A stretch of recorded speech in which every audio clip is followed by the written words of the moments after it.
ಉಪವಾಸ ಸೆರೆವಾಸ ಎದೆಗುಂದದೆ ಮುನ್ನುಗ್ಗಿದರು ಅವಮಾನ ಅತಿ ಬಹುಮಾನ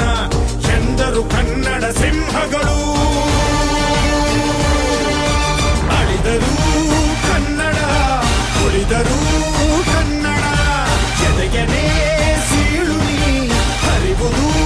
ಕನ್ನಡ ಬರೆವುದು ಕನ್ನಡ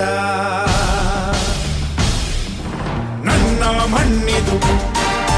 ನನ್ನ ಮಣ್ಣಿದು ನನ್ನ ಮಣ್ಣಿದು ಕನ್ನಡ ಮಣ್ಣು ನನ್ನುಸಿರಲ್ಲಿ ಕಂಪಿಸು ಮಣ್ಣು ಧಮನಿ ಧಮನಿಯಲ್ಲಿ ನರ್ತಿಸು ಮಣ್ಣು ವಿಶ್ವಮಾನವತೆ ಸಾರಿದ